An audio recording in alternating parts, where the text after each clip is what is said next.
देखिए, बिहार यात्रा हमने नाम दिया है, जिसकी शुरुआत हम आज ही से कर रहे हैं। हम अभी पटना से निकल कर जाएंगे अरवल कुर्था, जहाँ जगदेव बाबू का स्मारक है, वहाँ सर झुकाएंगे, उनका नमन करेंगे और वहीं से यात्रा की शुरुआत करेंगे। यह यात्रा क्रमवार तरीके से बिहार के विभिन्न जिलों में, सभी जिलों में होगी, तो लेकिन चरणवार यात्रा होगी। अभी फर्स्ट फेज में हमने जो कार्यक्रम बनाया है उसके हिसाब से अरवल, औरंगाबाद, रोहतास और भोजपुर 4 जिला का है। फिर दशहरा के बाद करेंगे, बीच में तो और भी पर्व त्यौहार है।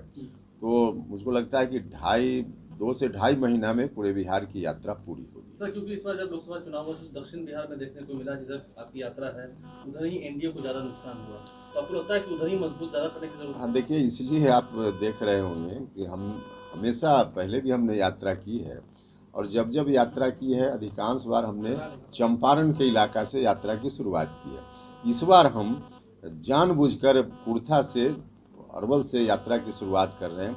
यही इलाका है मगध का इलाका और फिर उसके बाद शाहाबाद का इलाका, जहां एनडीए के लिए अनुकूल परिणाम, अपेक्षा के हिसाब से परिणाम लोकसभा चुनाव में नहीं आया था। तो क्या कुछ कमी रह गई, नहीं रह गई, उसके आधार पे हम वहाँ लोगों से विमर्श करेंगे, साथियों से, पार्टी के साथियों से, एनडीए के साथियों से और आम जनता से भी।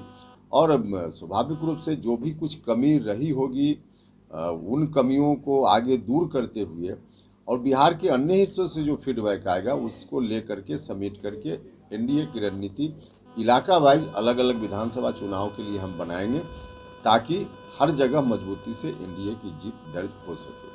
आप भी यात्रा कर रहे हैं, तेजस्वी यादव भी यात्रा कर रहे हैं, वो भी अपने संगठन को मजबूत कर रहे हैं, अगले साल चुनाव होना है। देखिए, अब स्वाभाविक रूप से विपक्ष के लोग हैं तो कुछ तो करते हुए उनको दिखना चाहिए, इसलिए कर रहे हैं। लेकिन उनको भी मालूम है 2020 में कुछ अलग तरीके के फैक्टर थे जिसके चलते उस समय उनको उतनी सीटें आ गई। इस बार वैसा कोई फैक्टर नहीं है, तो कुछ भी यात्रा कर लें उससे उनको कोई लाभ होने वाला नहीं है। वो धीरे धीरे सिमट रहे हैं, सिमट जाएंगे और विधानसभा का चुनाव आने दीजिए। 2010 में जो उनके खाते में चीज़ें आई थी उससे ज़्यादा इस बार अगले विधानसभा चुनाव में नहीं आने वाला है।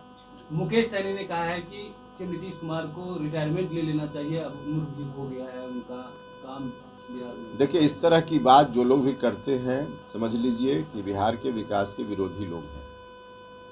हमने सुना है जेडीयू के अंदर से भी यह बात उठी है, यह बहुत ही आपत्तिजनक है।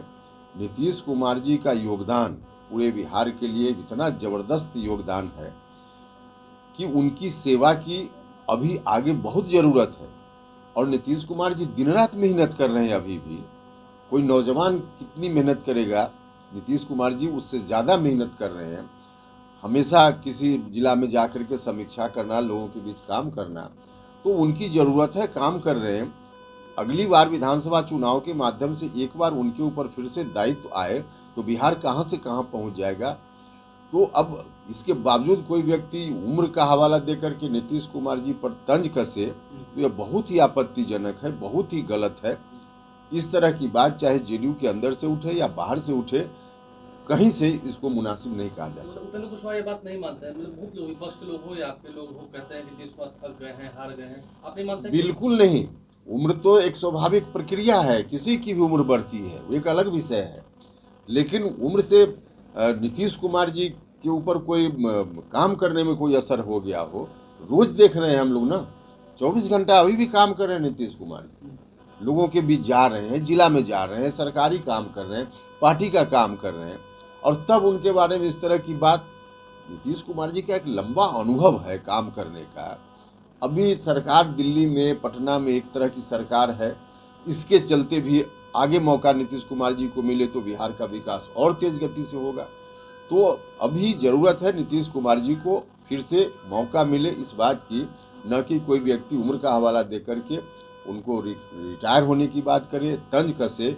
यह बहुत ही ऑब्जेक्शनेबल है।